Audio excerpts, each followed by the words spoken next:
Bonjour et bienvenue dans cette nouvelle vidéo, dans cette série de vidéos pour vous expliquer le cours du marketing pour les étudiants d'économie et gestion. Donc, je vous explique ce cours d'une manière qui est très claire, très simple, avec des exemples, avec des schémas, avec des représentations graphiques pour qu'il soit très facile pour vous. D'accord? Donc, on est arrivé à la septième chapitre. Donc, dans ce chapitre, on va voir le marketing mix. Donc, c'est la dernière chapitre dans cette série. Et qu'est-ce qu'on va voir exactement dans ce chapitre? On va voir le marketing mix. Donc, on va voir en détail le marketing mix. On va voir la définition du marketing mix. On va voir chaque élément du marketing mix avec des exemples en détail. D'accord? Et en même temps, pour chaque élément du marketing mix, on va voir les différentes stratégies du marketing. D'accord? Donc voilà, pour commencer. Donc voilà le schéma. C'est un schéma que l'on a déjà vu dans les deux derniers chapitres. C'est un schéma juste à titre de rappel et aussi pour vous montrer que ces trois chapitres sont liés. Pourquoi c'est lié? Parce que vous pouvez voir que première étape, c'est diagnostic. Deuxième, troisième, quatrième étape, c'est segmentation, ciblage, positionnement. Et puis cinquième étape, c'est le marketing mix. Première étape, on l'a déjà vu dans la cinquième chapitre, c'est-à-dire la phase de la diagnostic. La dernière chapitre, on a vu segmentation, ciblage, positionnement. Et puis maintenant, aujourd'hui, on va voir le marketing mix pour vous montrer que c'est lié. D'accord? Ces éléments, c'est lié, on les fait par ordre. Donc, dans une entreprise, avant même de penser au marketing mix, avant de penser aux 4 P, produit, prix, promotion, place, d'abord on fait un diagnostic, on fait ce qu'on appelle l'étude marché ou bien l'analyse SWOT. Quand on fait le diagnostic, on pense aux éléments stratégiques, c'est-à-dire on désigne la stratégie, c'est-à-dire où on va, ou bien l'entreprise, il désigne la route ou bien la vision qu'il va, ou bien la route qu'il va prendre. Dès que il trouve sa stratégie, il essaie de l'appliquer. D'accord? Donc le marketing mix, on peut l'appeler aussi le marketing opérationnel. D'accord? Donc on va commencer.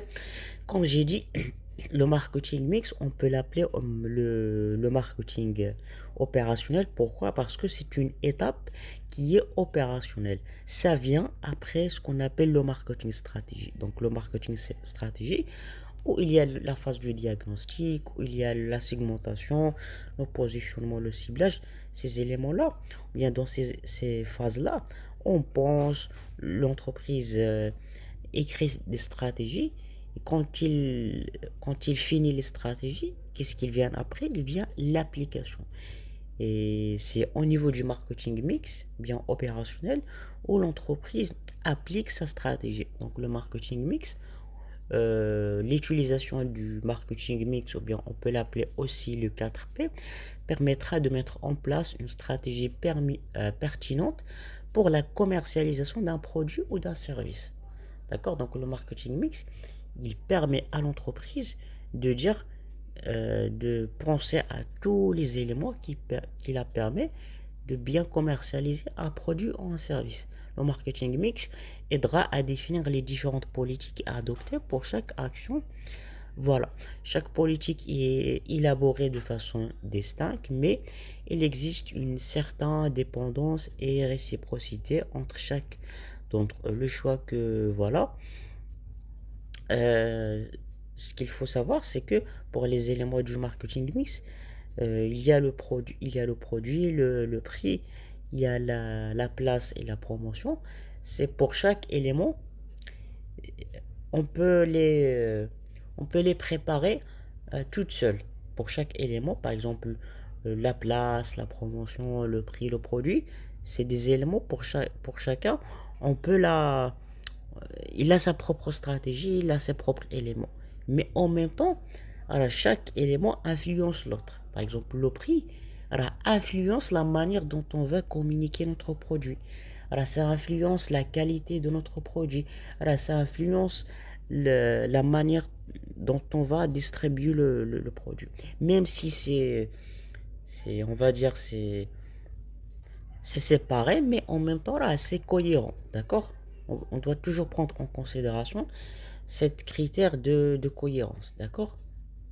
Donc tout ça, vous allez le bien comprendre en détail par la suite, d'accord? Donc le marketing mix, bien le modèle des 4P, permet d'analyser le produit en fonction de sa marque, de sa gamme, de ses fonctions, des services liés et de son packaging.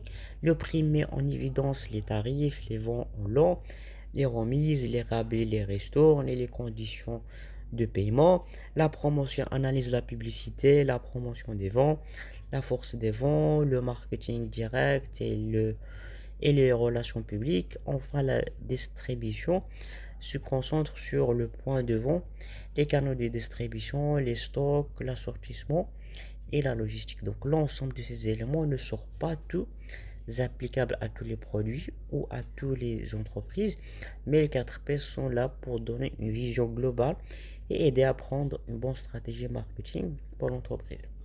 Donc, comme j'ai dit, pour chaque P, on peut le préparer, on peut l'élaborer tout seul, mais d'une manière qui est globale, alors c'est cohérent. Chaque élément influence l'autre. Donc pour le produit, qu'est-ce qu'on trouve juste d'une manière qui est bref? Quelles sont les caractéristiques du produit, la gamme, la marque, le conditionnement, pour le prix, avec quel prix on va vendre, les tarifs, est-ce qu'on va faire la force de vente, c'est-à-dire on va aller chez les gens, ou bien on doit laisser les gens venir chez nous.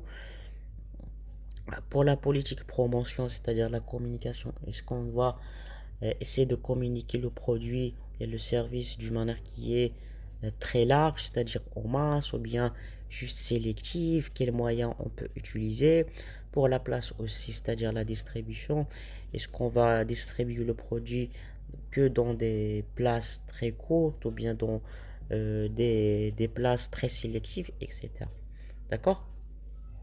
Donc voilà, maintenant on va voir chaque élément du marketing mix en détail. Donc on va commencer avec politique produit. Donc la politique produit est le point de départ afin d'établir le plan du marketing mix. Donc premier élément dans le marketing mix, c'est le produit. Ça, c'est le premier élément du marketing mix.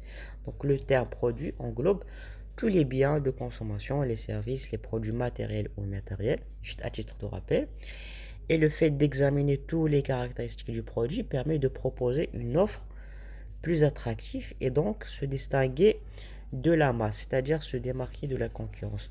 Donc le fait que on se concentre bien, on examine tous les aspects du produit, ça permet à l'entreprise de se distinguer par rapport aux autres. D'accord? Et concevoir une offre qui est différente aux produits qui existent déjà dans le marché. Il ne faut surtout pas négliger le produit car il est à une place centrale dans la construction du marketing mix. Pourquoi il est très important la politique produit? Parce que c'est la base. Et aussi le produit, c'est l'entreprise qui ce qu'il fait, il vend des produits. Donc premier élément qu'on doit analyser, qu'on doit bien soigner, c'est le produit même. Donc parmi les éléments qu'on prend en considération dans la politique produit, il y a la qualité, c'est-à-dire là l'entreprise il va choisir est-ce qu'il va produire un produit de bonne qualité, avec un produit de bonne qualité, ou bien un produit de moyenne qualité, ou bien un produit de très bas qualité. D'accord?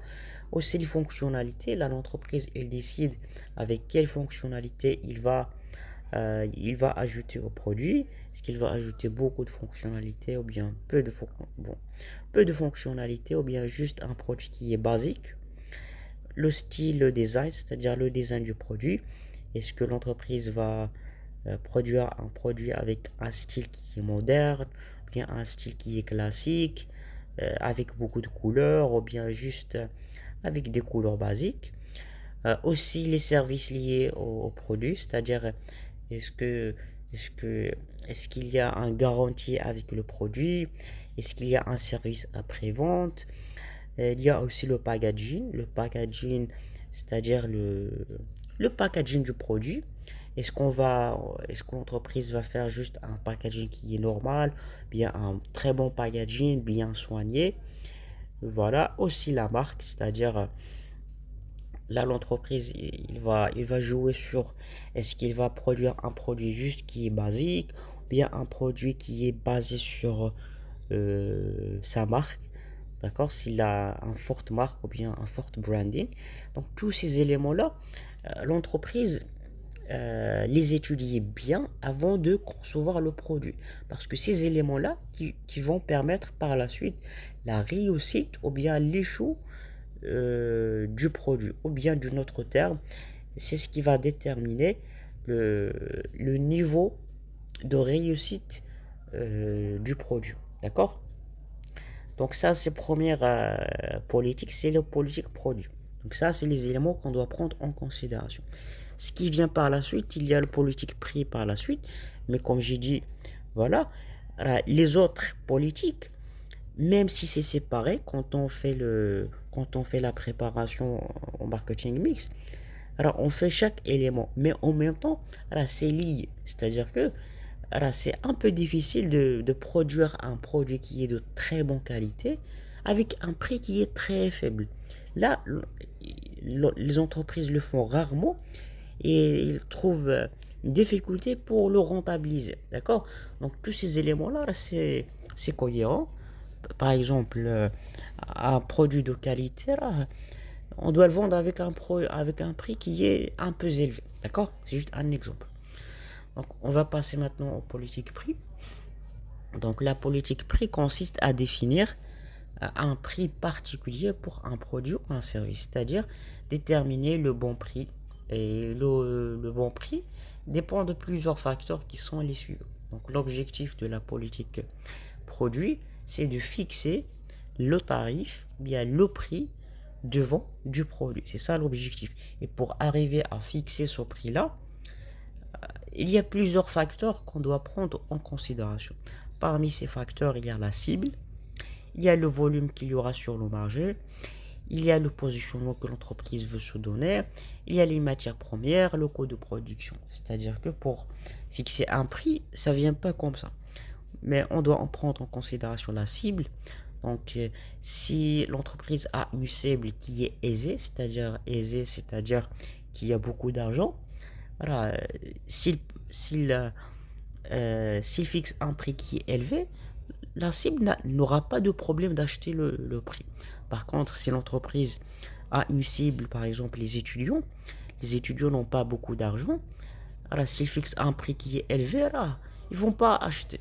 D'accord? Donc, on doit prendre en considération aussi la cible, le volume qu'il y aura sur le marché. Est-ce que l'entreprise va produire de masse, il va faire une production de masse, c'est-à-dire va produire beaucoup de produits, ou bien une quantité qui est limitée. Le positionnement de l'entreprise aussi, c'est-à-dire le positionnement.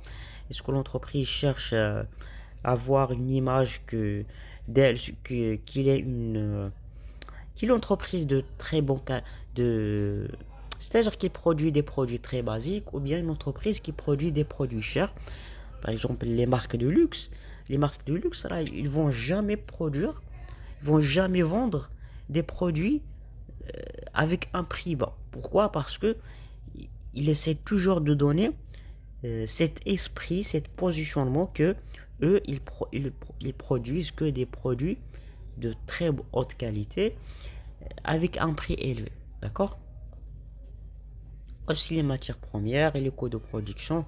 Donc on ne peut pas vendre un produit très bas avec un prix qui est très faible, où il y a des matières premières très rares, où le coût de production est très élevé. D'accord? Donc tous ces éléments-là, l'entreprise les prend en considération. D'accord? Donc afin de déterminer le meilleur prix, l'entreprise, pour le produit, il y a trois stratégies de tarification. Donc l'entreprise peut, euh, peut fixer le prix de son produit selon trois stratégies. Première stratégie, c'est ce qu'on appelle la stratégie basée sur le coût. Donc, autrement dit, cette stratégie se repose sur le coût de production en fonction de la marge souhaitée. L'inconvénient de cette tarification est que les concurrents peuvent utiliser la marge stratégie. La même stratégie là cette stratégie, ce qu'on appelle la stratégie low cost, c'est-à-dire fixer un produit qui est à un prix qui est très faible avec la minimisation des coûts. C'est-à-dire l'entreprise là cherche toujours à minimiser les coûts pour fixer un prix qui est très faible. Là, ça, l'avantage c'est que le produit est moins cher et accessible, mais l'inconvénient c'est que les autres entreprises peuvent utiliser ça, ou bien une autre entreprise peut venir dans le marché et fixer un prix moins cher et le produit va être ignoré. D'accord? Donc ça c'est la première stratégie. Deuxième stratégie, c'est la tarification basée sur la demande. C'est-à-dire, lorsque le prix est fixé selon la demande des clients, cette stratégie est utilisée lorsque l'entreprise veut maximiser ses bénéfices. L'avantage de cette méthode est de conduire à des bénéfices plus élevés. Par contre, l'inconvénient est la difficulté à fixer un bon prix et surtout de maintenir un équilibre entre la satisfaction des clients et la demande et les profits. Là, je pense que c'est très clair, c'est-à-dire on fixe un prix selon la demande. S'il y a beaucoup de demandes, alors on fixe un prix qui est un peu élevé. S'il n'y a pas de demande, alors on fixe un prix qui est faible. Donc là, le prix, ça dépend de la demande. D'accord? Troisième stratégie, c'est la tarification basée sur la valeur.